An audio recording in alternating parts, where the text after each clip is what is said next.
Давайте поговорим сегодня о создании собственного контроля с использованием Power Apps Component Framework. Меня зовут Александр Гуринов, я CRM-разработчик в компании Smart Business. И сейчас продукты Dynamics между собой очень переплетаются, и не только продукты Dynamics, в частности, тот же Power Apps тоже. Чего это коснулось? Нас, как CRM-разработчиков, это коснулось изначально в плане интерфейса. То есть раньше у нас был интерфейс интересный, удобный, но недостаточно хороший. Вот вы сейчас можете наблюдать, как он выглядел до этого. Microsoft анонсировала выход Unified интерфейса, который намного удобней, который теперь позволит использовать этот интерфейс как в мобильной версии приложения, так и под веб, и в принципе на всех доступных вариантах интерфейса. Также анонсирована возможность разрабатывать кастомные контролы, чего ранее вообще не было. Кстати, для того, чтобы включить или же временно выключить Unified интерфейс, можно воспользоваться настройками в Dynamics. То есть сейчас рекомендуемая настройка это On, и когда вы создаете новый инстанс CRM, по умолчанию эта настройка уже для вас включена.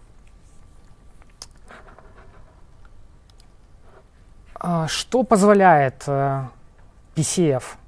PCF позволяет создавать очень богатые, необычные контролы, которые раньше были доступны только при помощи каких-то немного таких специфичных манипуляций, то есть они могли отображаться внутри iFrame и со всеми вытекающими отсюда неудобствами. То есть с выходом PCF наш контрол, он очень гармонично вписывается в форму, он позволяет очень интересно разнообразить взаимодействие пользователя с системой, привнести некие удобства, визуализации, и в принципе разработчик теперь может реализовывать самые сумасшедшие идеи. Что нам понадобится для того, чтобы разработать контрол свой? Для начала нам понадобится NPM совместно с Node.js.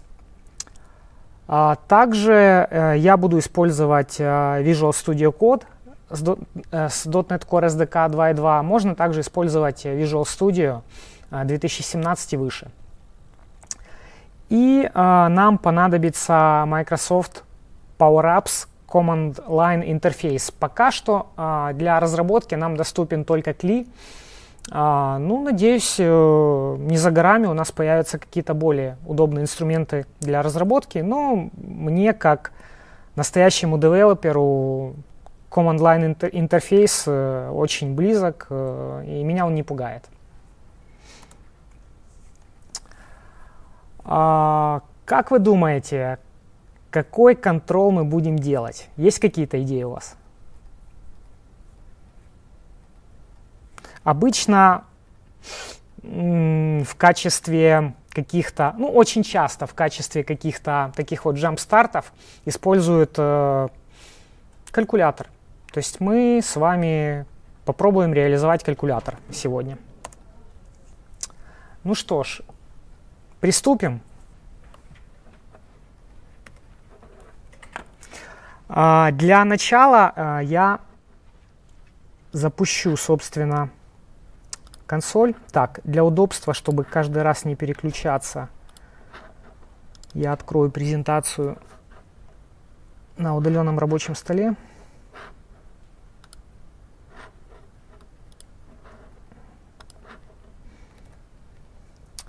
И мы запустим. Так. Угу.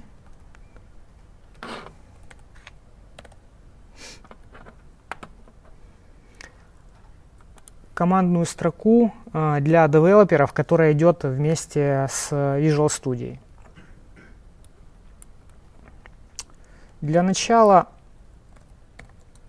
давайте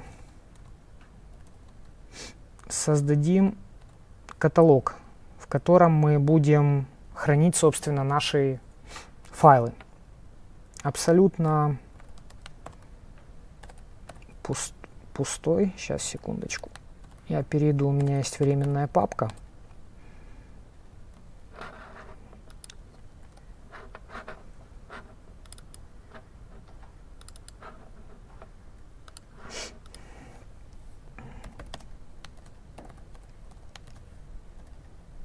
Вам как, хорошо видно?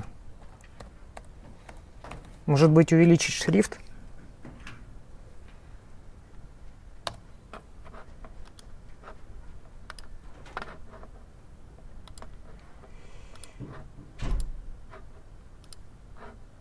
О, так, намного лучше.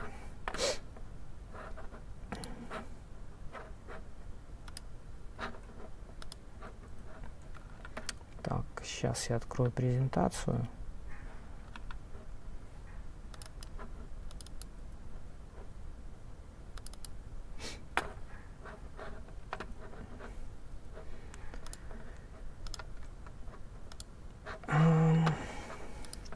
И первая команда, которую мы выполним, это pack PCF init.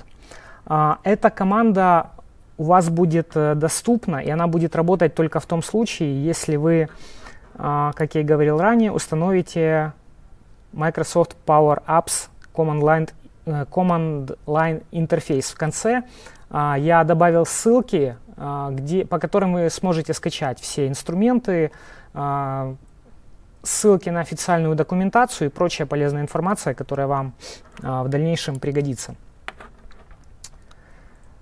Итак.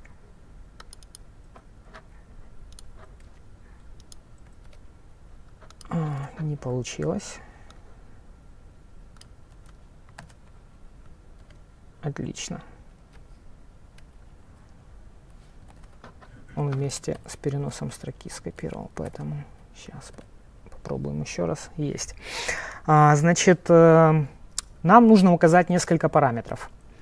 Первый из них это namespace. Namespace это, тот, кто давно разрабатывает программное обеспечение, знает, что это некий логический такой блок, который позволяет разделить классы либо же другие объекты между собой в какие-то логические блоки.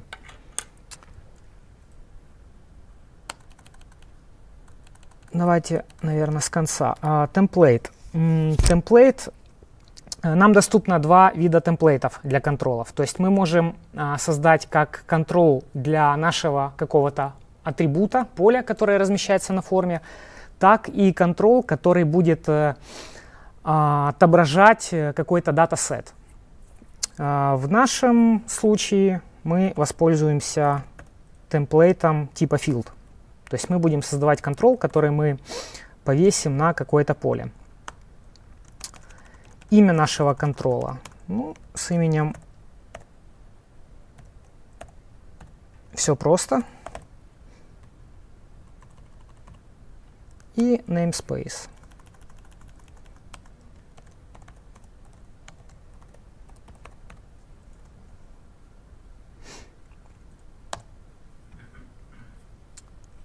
Жмем Enter. Значит, у нас автоматически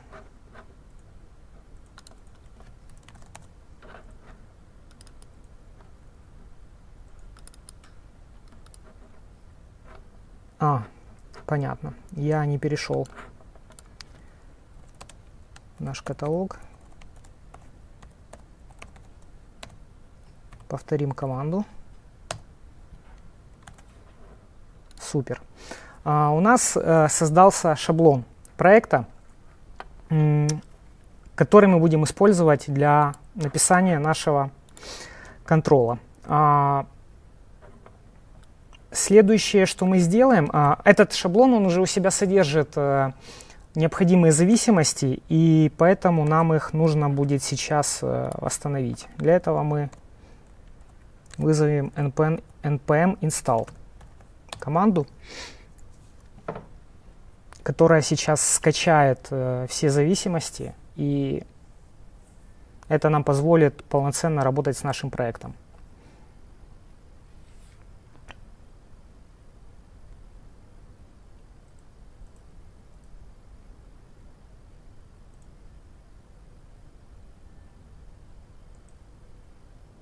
Кто не знает, npm это аналог Nugget для пакетов под Node.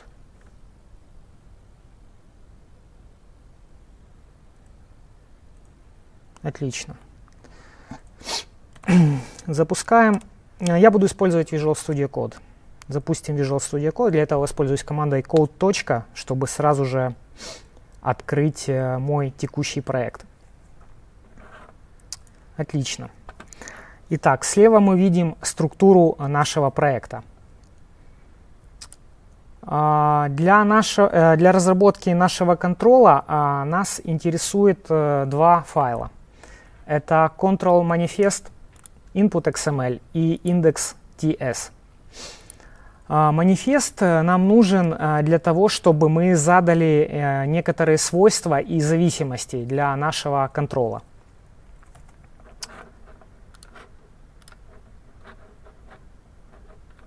В качестве визуальной составляющей для нашего контрола я буду использовать Bootstrap как простой, довольно-таки удобный в использовании для таких вот несложных задач фреймворк.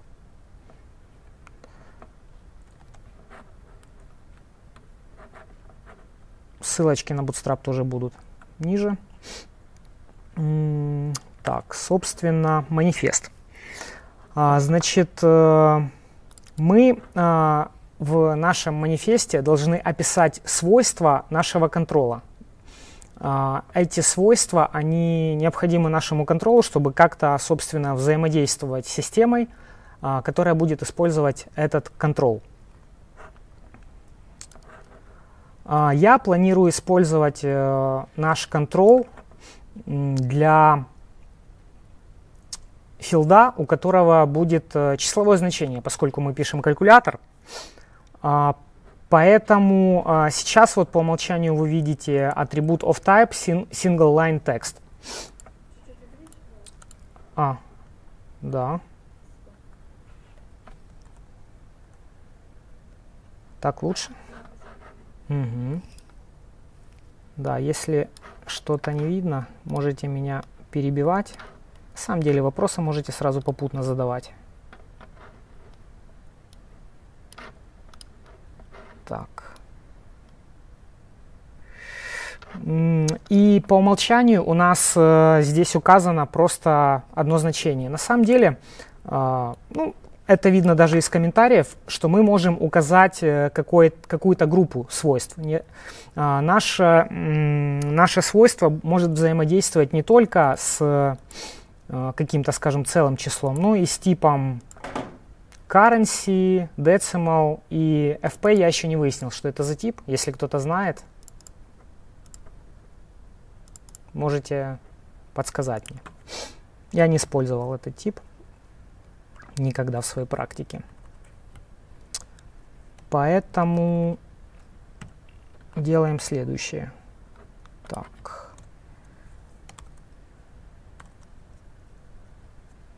Давайте лучше не так сделаем. Это мы оставим.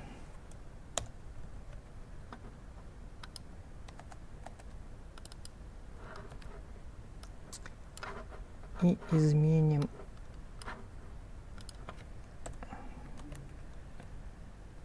интересно, IntelliSense есть.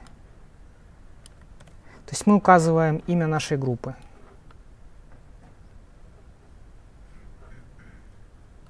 Вот в примере, кстати, видно использование. Сохраняем манифест.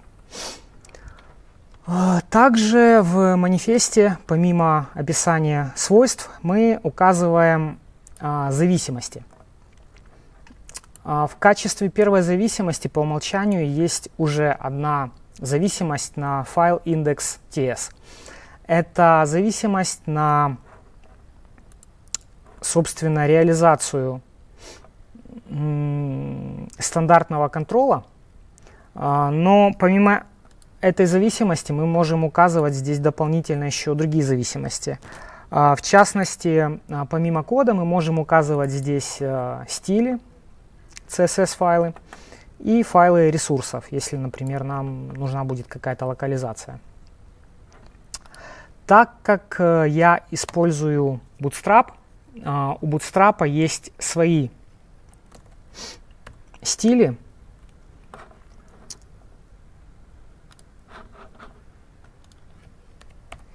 И я их подключу к моему контролу. Вообще сейчас рекомендуют все зависимости включать внутрь вашего солюшена, внутрь вашего проекта. При подготовке этого контрола я использовал несколько гибридный подход. Я не все включал, я попробовал, у меня получилось подключить также внешние сторонние JavaScript, которые не будут храниться в моем проекте. Это тоже иногда удобно. Пока что в целом вот работа с PCF, она еще в превью, и вот четких таких вот ограничений нет. Возможно, в недалеком будущем они и появятся, но поскольку сейчас этого нет, я попробовал, у меня получилось, ну, почему бы и нет.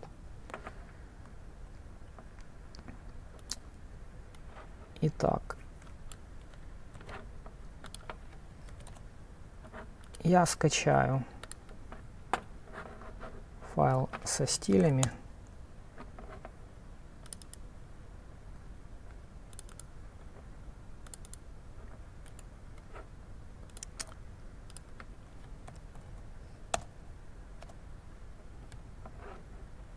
Создам каталог CSS и подключу. То есть у меня Visual Studio Code увидел, что у меня появились новые файлы. Ну, давайте я прямо вот скопирую эту строку и просто подменю путь.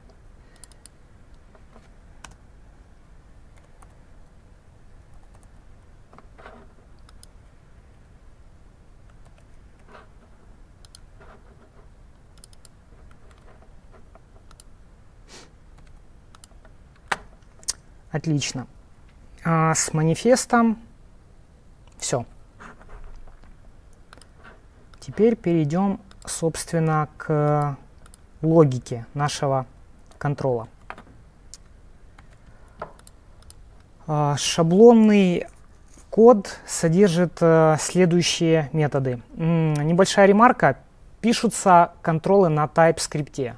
То есть это позволяет писать более строго типизированный язык, код, и избежать множества ошибок. То есть TypeScript лично мне больше нравится по сравнению с обычным JavaScript. Ну, по большому счету TypeScript все равно преобразуется в JavaScript.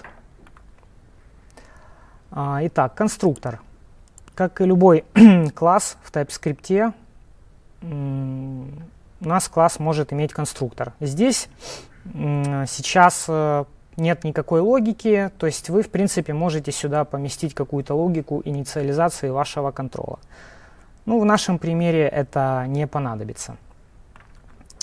Дальше идет метод init.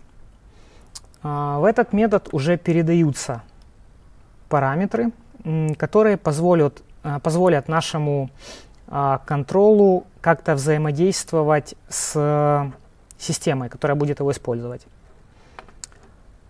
Значит, первый параметр — это контекст.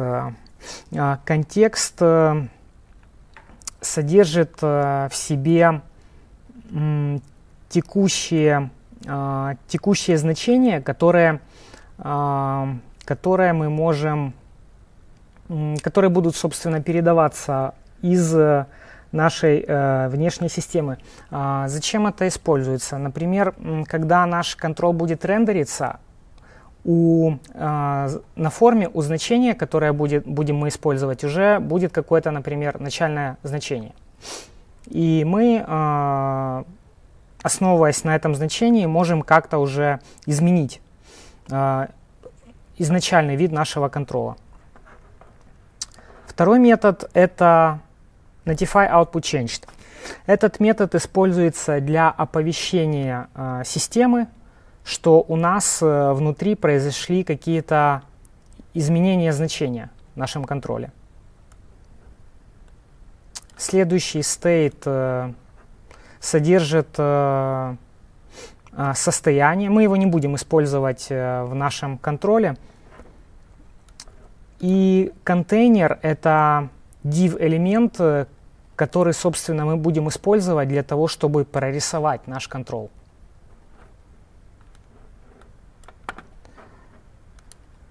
Так, у меня есть заготовка. Я оттуда скопирую тот код, который я использовал при подготовке.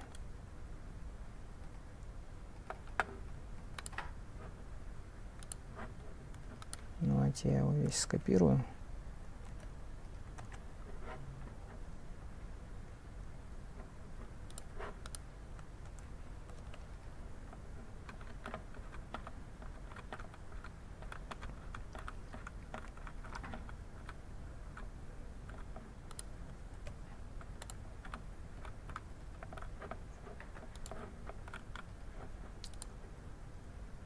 Так.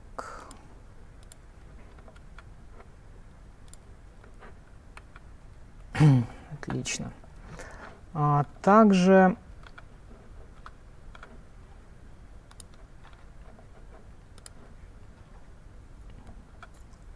у нас по умолчанию доступны методы UpdateView. Этот метод вызывается фреймворком для того, чтобы сказать нашему контролу, что у нас снаружи произошли какие-то изменения, возможно, нам нужно произвести какие-то действия с нашим контролом. getOutputs возвращает текущее значение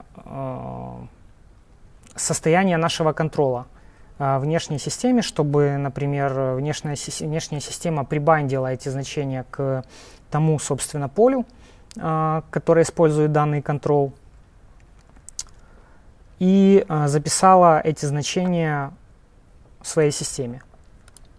И метод destroy используется для освобождения ресурсов. То есть, если у нас есть какие-то ресурсы, которые могут потреблять память, и мы можем их освободить, то мы можем воспользоваться этим методом.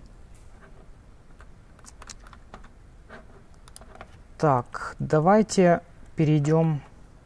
Так, этот комментарий нам не нужен. В метод init и поподробнее рассмотрим, что тут происходит.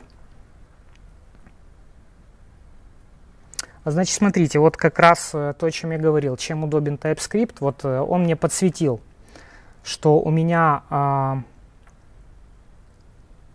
несовпадение типов. Value у меня number, но sample property он почему-то считает, что это у меня string.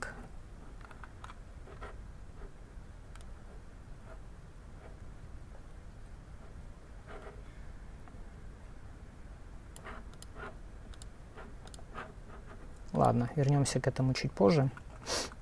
Значит, что я вначале делаю? Я вначале определяю приватные свойства, в которых, собственно, храню ссылки на те объекты, которые передаются в метод init, чтобы я мог потом использовать эти объекты в своей логике, потому что метод init будет вызван всего лишь один раз.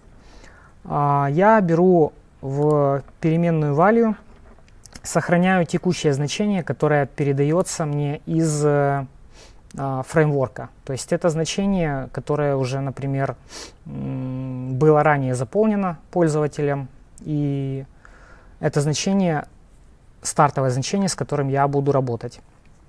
Метод refreshData. Этот метод я использую для того, чтобы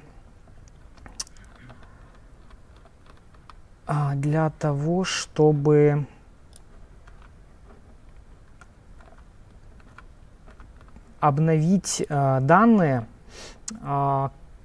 и оповестить фреймворк, что у меня что-то изменилось. То есть чуть позже я расскажу поподробнее об этом. То есть если вкратце, то я буду брать значение с экрана калькулятора, записывать его в свою переменную value и вызывать notify_output_changed, этот метод, который оповестит, собственно, систему, что у меня произошли изменения.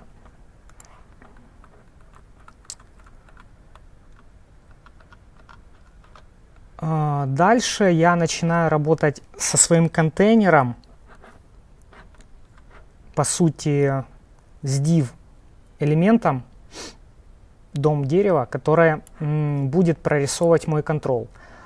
Я добавил просто кнопку, то есть взял из документации Bootstrap пример с модальным окном.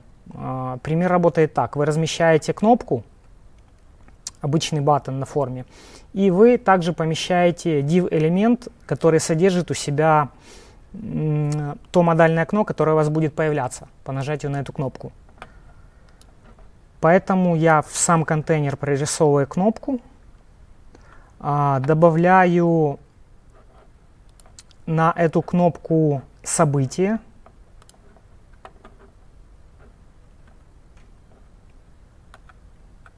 и дальше добавляю прячу в своей форме, собственно, div, который будет содержать калькулятор. То есть здесь много разметки. Я мог на самом деле и в примерах, в принципе, так и есть, использовать,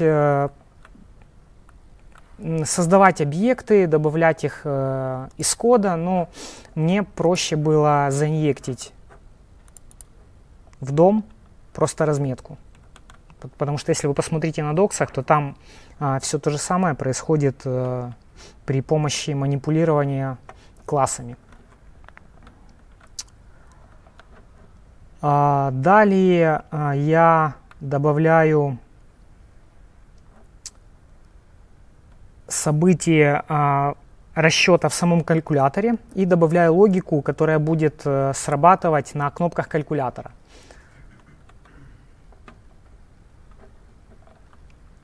То есть это инициализация кнопок самого калькулятора идет у меня. Потом я добавляю JavaScript, несколько JavaScript, которые необходимы для работы Bootstrap.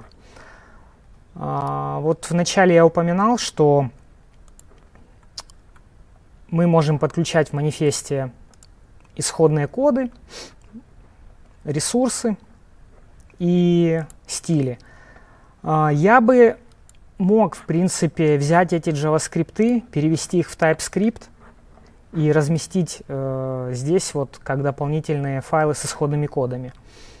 Поскольку я пытался добавлять сюда JavaScript-овые файлы, но фреймворк мне не позволял даже собрать мой проект, поскольку он выполняет проверки, там регулярное выражение есть, которое не позволит вам добавить не TypeScript-овые файлы вот сюда. Поэтому я их просто беру из Content Delivery Network CDN, подключаю прямо на мою форму. То есть все так же, как описано в документации по Bootstrap.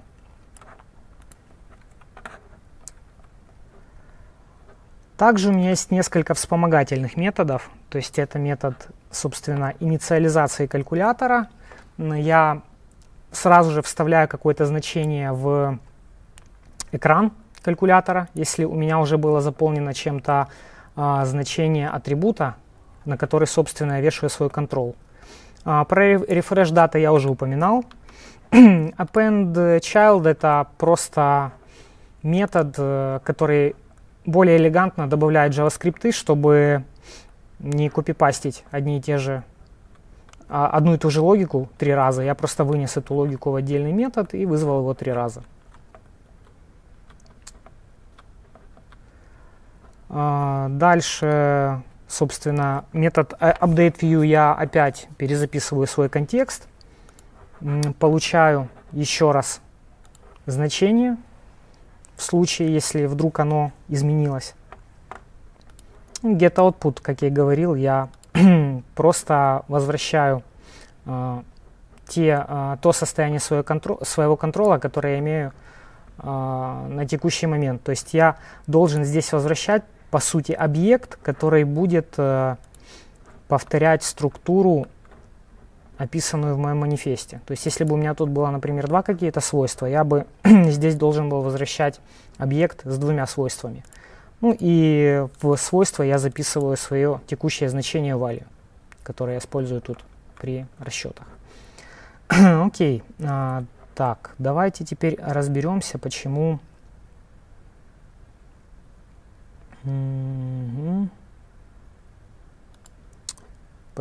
он не хочет воспринимать мое свойство. Так, чтобы сэкономить время, я предлагаю скопировать просто. Возможно, я где-то опечатался, когда вносил изменения в манифест.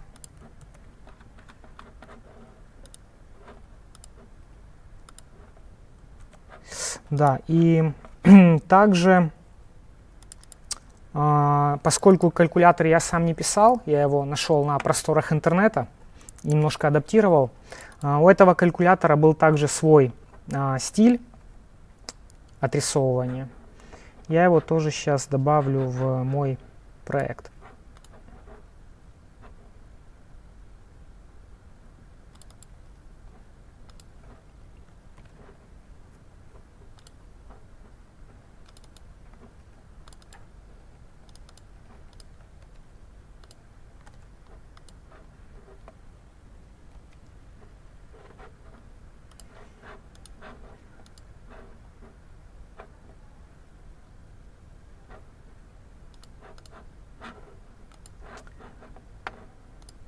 Хорошо, давайте, может быть, попробуем провести билд.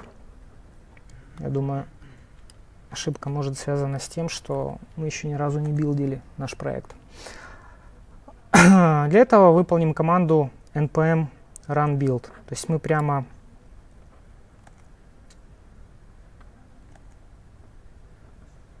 Visual Studio Code можем ее запустить. Так, билд прошел успешно. Да, как я и предполагал, эта подсветка на самом деле была не ошибкой, а просто Visual Studio Code не перестроила еще кэш и не могла понять, не подхватила изменения, которые у меня были в манифесте. Так, на самом деле мы можем предварительно выполнить отладку нашего контрола, вызвав команду npm start. У нас сейчас запустится браузер, в котором мы сможем посмотреть на наш контрол. То есть вот, собственно, наша кнопка. Здесь мы можем задать какие-то начальные значения. То есть справа это у нас некая эмуляция нашей системы. То есть я, например, могу проинициализировать это значение 10. Так.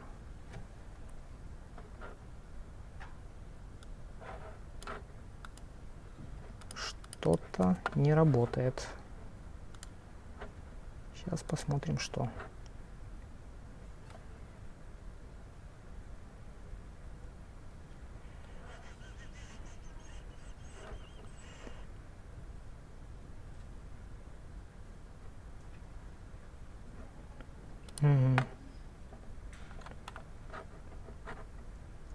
Так, возможно, у меня где-то была ошибка при добавлении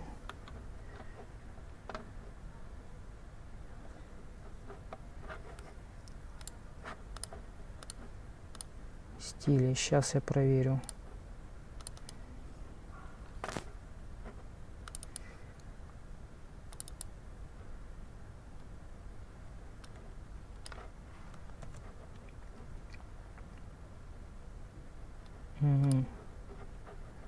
Чтобы уже исключить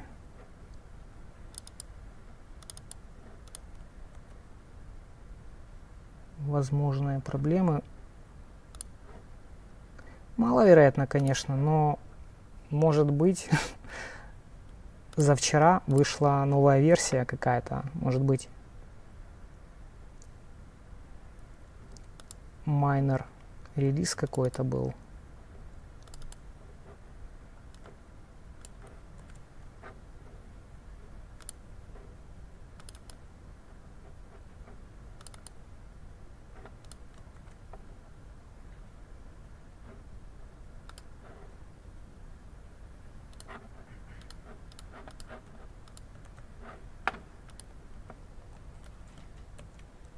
Остановим отладку через Ctrl-C.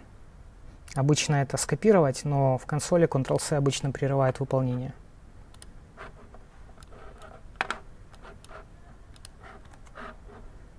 Так, и перезапустимся. Нажав кнопку вверх, я могу ходить или вниз между командами, которые у меня сохранились в истории.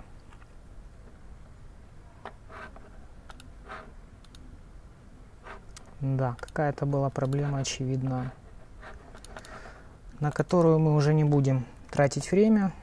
Ну, поверьте, я вчера все проверил перед тем, как показывать вам. Вот я проинициализировал значение 10 и, в принципе, вот, минус 6, 4.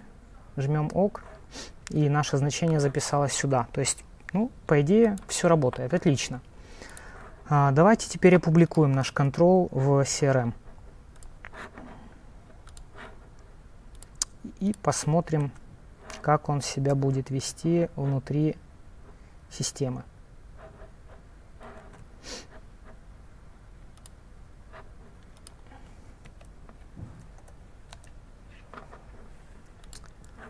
Для этого нам нужно создать solution. Чтобы опубликовать этот solution в CRM. Для этого создадим еще один каталог.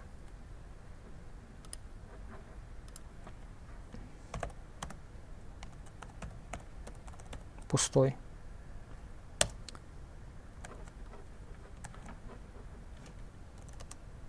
Перейдем в него.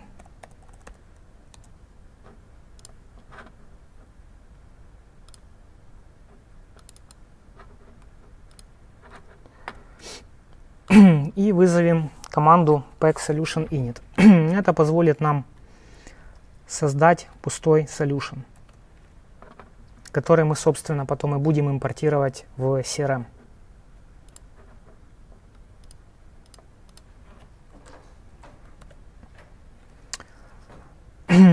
Кто знаком с CRM, тот знает, что у солюшенов, которые мы загружаем в систему, должен быть паблишер, у которого должен быть уникальный префикс, ну и, собственно, имя. Я в качестве префикса укажу AXG, ну, это некий микс моих инициалов, и в качестве имени укажу свое имя. Жмем Enter. У нас произошла инициализация пустого проекта. Вот он. То есть это проект, который уже будет работать с CDS. Но этот проект пустой, и нам теперь нужно подключить в него наш контрол, который мы только что создали. Для этого мы воспользуемся второй командой add reference.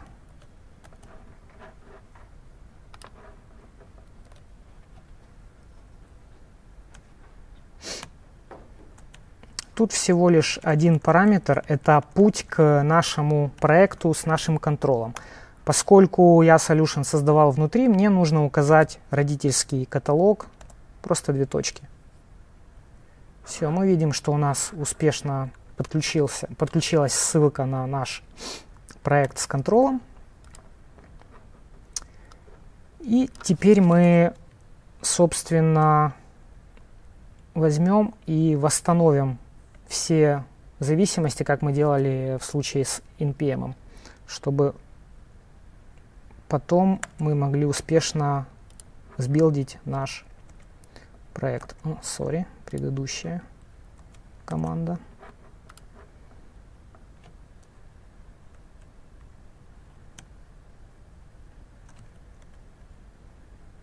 То есть это уже идет использование MS Build.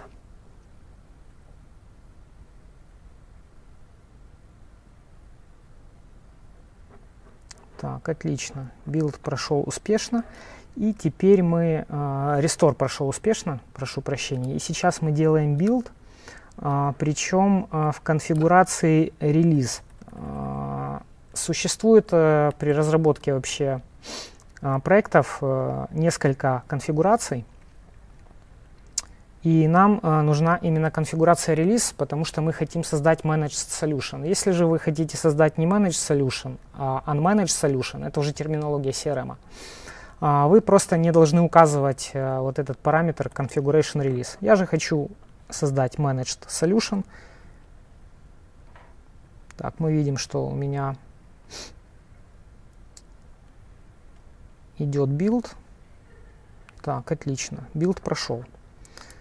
Давайте посмотрим, что мы получили в итоге. Мы получили, как и обычно при работе с проектами, каталог bin, релиз и solution zip. Solution zip это, собственно, уже тот solution, который я могу импортировать в CRM. Давайте импортируем.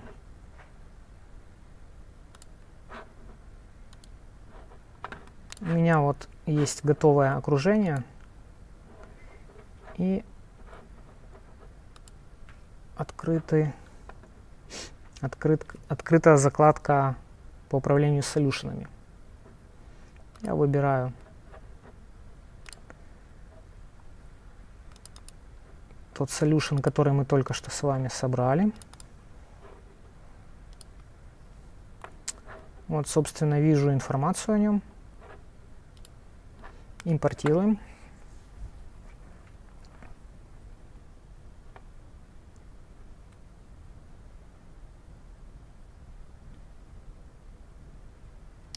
Импорт прошел успешно, и ура, наш контрол внутри CRM. Давайте подключим теперь его. Для проверки работы своего контрола я могу, в принципе, использовать любой числовой атрибут в системе. В качестве примера давайте возьмем, закастомизируем сейчас форму аккаунта.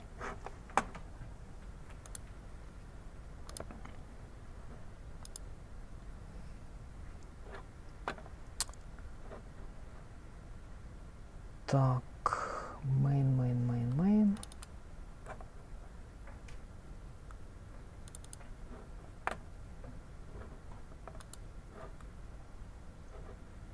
Так, тут read-only поля. В принципе, сейчас portal аккаунт. Давайте вот эту дефолтную форму.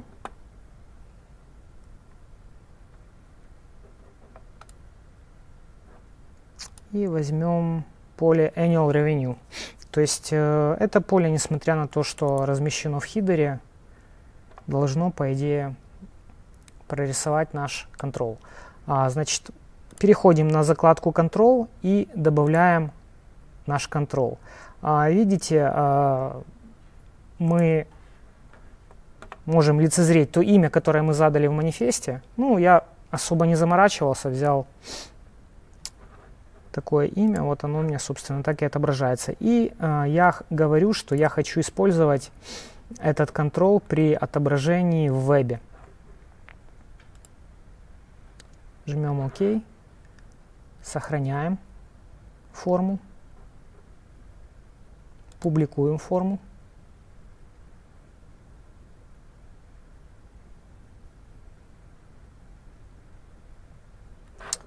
И проверяем, что у нас получилось.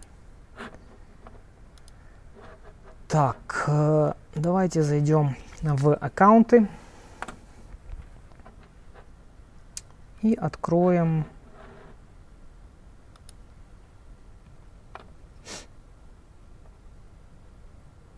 какой-то из аккаунтов. Обратите внимание, мы видим, собственно, наш контроль, он уже в системе.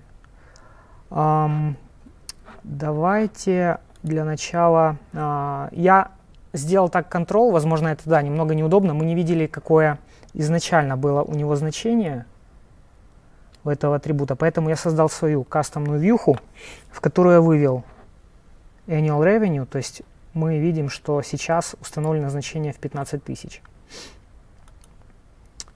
Видите, изменения, не изменения, а контрол подтянул те значения, которые у меня были установлены для этой записи.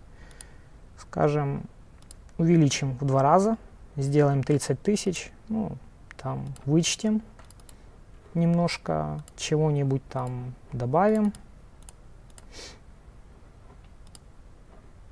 Жмем ОК и сохраняем.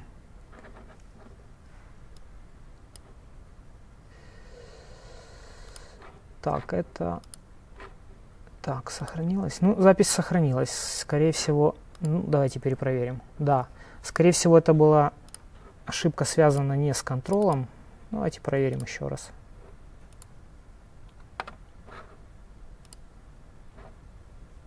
Да. Окей, возвращаемся в вьюху.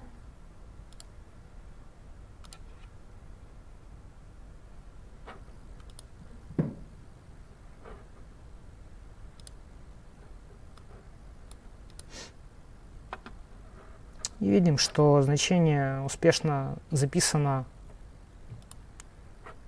и сохранено. Таким образом, мы можем создавать очень интересные контролы, чего раньше мы делать не могли. То есть и радовать таким образом клиента, обвешивая нашу форму довольно-таки интересным функционалом. Какие у вас были вопросы?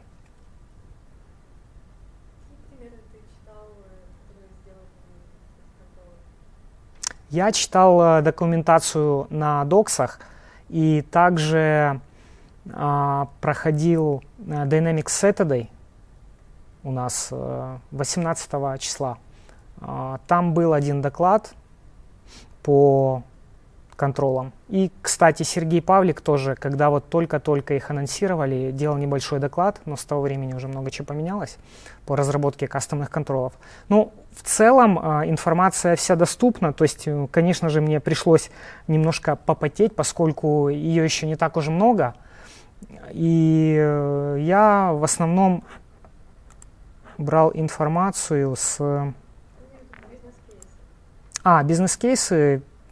Бизнес-кейсов никаких не было. В принципе, у меня есть идея спросить, например, у наших консультантов, какие у клиентов самые, скажем, такие часто возникающие хотелки, потому что мы могли собрать все эти кейсы и завернуть в какой-то solution, который могли бы опубликовать потом на маркете. То есть эти солюшены потом можно будет распространять через маркет. Для этого просто нужно собрать действительно какие-то кейсы, которые были бы пользователю удобны. По большому счету, вот этот вот контрол, его можно использовать и в Power BI. Ой, не в Power BI, в Power Apps. Я этого не делал. Ну, если кому-то интересно, можете подключить, попробовать его импортнуть. Интересно вообще посмотреть, как он в Power Apps будет работать. Ну, я думаю, проблем никаких не должно возникнуть, поскольку вот этот фреймворк PCF, он изначально предполагает, что контролы, разрабатываемые при помощи него, можно будет использовать как и в Dynamics, так и в Power Apps. Еще какие-то есть вопросы? А есть ли возможность подключить на Customer Control, к примеру, выполнение математической модели, написанной в N или A? К примеру, у нас есть лид, обратился там с какой-то просьбой, интересуется каким-то товаром. У нас есть его история. То есть передать эту информацию в модель, получить некие, допустим, ускоренные баллы вероятности покупки довольного решения. Здесь при разработке кастомных контролов используется TypeScript. То есть я думаю, что для реализации подобного кейса вам придется все-таки использовать сторонний какой-то веб-сервис, внутри которого уже будет выполняться эта логика на том языке, на котором вам удобно реализовывать эту логику. То есть, насколько я понимаю, в контроль мы просто вставляем вызов некого веб-сервиса, который будет... Да.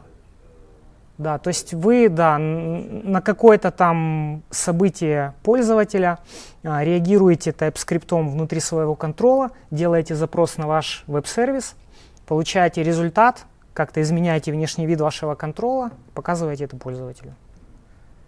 То есть контрол, он по большому счету не содержит внутри себя какую-то там сложную бизнес-логику. Контрол содержит в себе логику, которая позволяет ему что-то там отображать, как-то изменять свой внешний вид. То есть, ну, в данном случае калькулятор там элементарно через вызов eval выполняется то выражение, которое вот пользователь нащелкал при помощи кнопочек. Хорошо, тогда продолжите. Вопрос продолжающий, первый вопрос. Результаты, полученные, допустим, от выполнения запроса по веб-сервису, могут быть сразу записаны в форме и использоваться в последующем? Или же это просто будет аутентификация? Да, вы можете предусмотреть несколько, скажем, полей, которые будут хранить результаты каких-то сторонних вычислений. То есть пользователь что-то сделал с контролом, контрол сделал обращение, получил результат, записал в свои свойства этот результат и оповестил форму об этом изменении. То есть и вы также в форму записываете эти изменения. Это еще вопрос. Например, по контролю. У нас есть клиенты, у него есть несколько обращений. Например, да, там покупка или инцидент, или что-либо еще. Есть ли такая возможность написать контрол, который будет показывать сетевую диаграмму, что было происходило вообще в принципе с клиентом?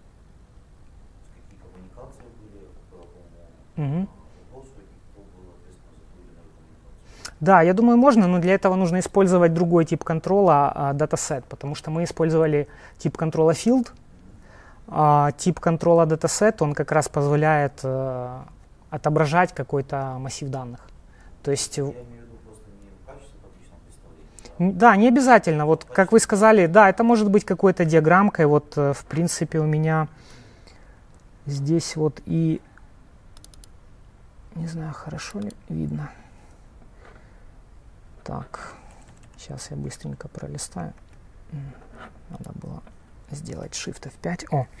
То есть обратите внимание, здесь вот как раз таки диаграммки всякие, то есть визуалы, которые отображают как раз таки, думаю, какие-то массивы данных, а не статические значения.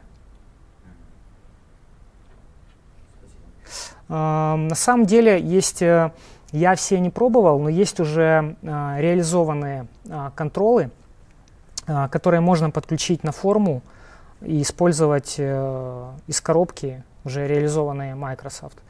Также я видел, что можно подключить PowerUp, Canvas PowerUp вообще на свой контрол. Даже видел в процессе подготовки небольшое видео на YouTube, где вот как раз таки реализуют датасет, но там все банально, там это в виде таблички все-таки. То есть вы можете реализовать PowerUp, который уже там будет как-то более интересно отображать данные. Ну, либо же рисовать вот при помощи TypeScript, то есть дивами какими-то там, стилями оформлять его.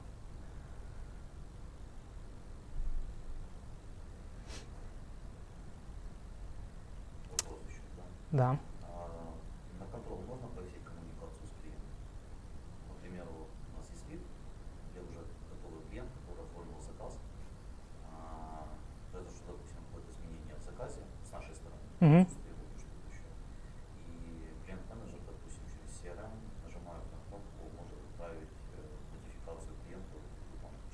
либо ваш заказ задерживается. Подключить к какому-то шлюзу коммуникации. То есть вы имеете в виду, когда пользователь открывает какую-то форму, либо же... Ну, к примеру, то есть, моделирую ситуацию, был размещен заказ, Мгм.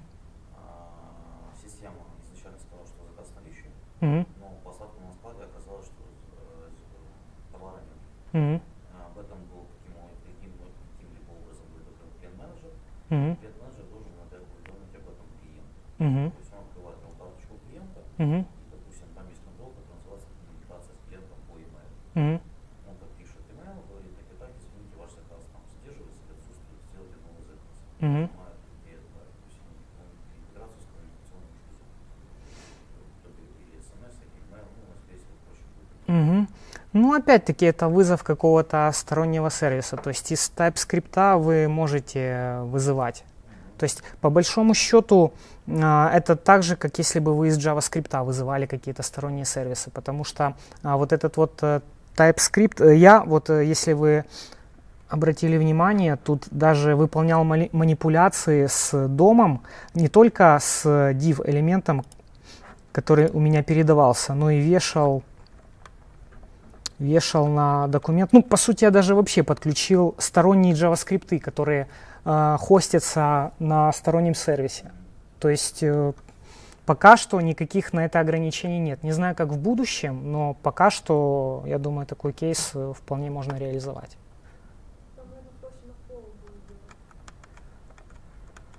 будет М, срабатывать. Ну, да, возможно. Ну, задача кастомных контролов все-таки в визуализации данных. То есть они больше должны предоставлять для пользователя удобный интерфейс какой-то. То есть что-то наглядно отобразить, что-то вот удобно позволить ему сделать, чтобы записать какую-то информацию. То есть, например, вот на Dynamics 365 показывали кейс, когда при помощи Google API человек в строке вводит адрес, и этот адрес потом записывается, он разбивается на улицу, город, страну и записывается прямо на форму.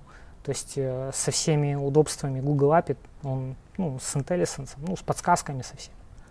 Насколько я правильно понял, разбивается страна в свое поле, Да. свое поле, номер там, Да. улицу свою. Там по кнопке было или как? По изменению, то есть по нажатию Enter.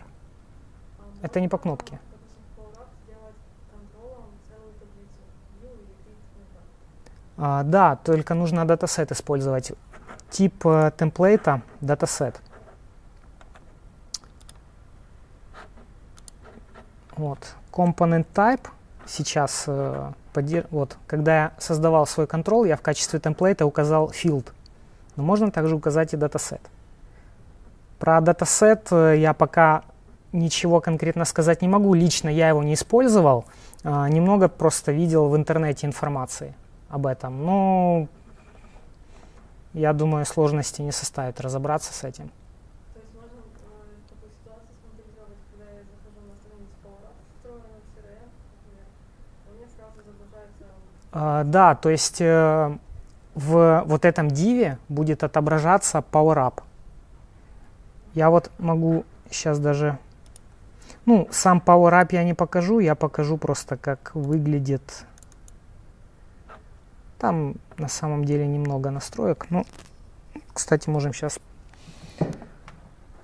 Так. Вот видите, то, о чем я говорил. Примеры контролов. Так, здесь сейчас... здесь он недоступен, поскольку, наверное, у меня тип интовый. Давайте посмотрим.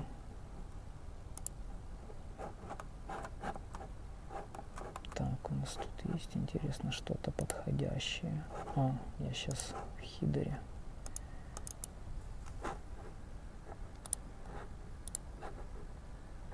Вот Canvas App.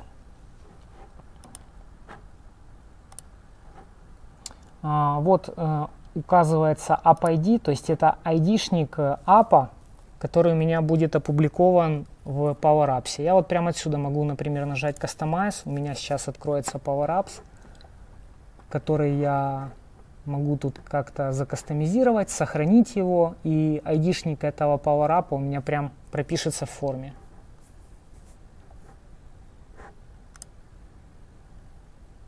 Ну, тут нужно настроить коннекты и прочую необходимую информацию, то есть, собственно, своять этот PowerUp.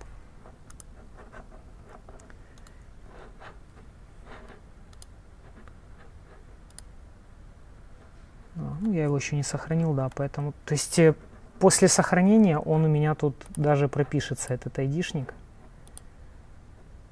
То есть, фреймворк, я считаю, очень такой прорывной, многообещающий, который очень позволит изменить внешний вид форм CRM в частности.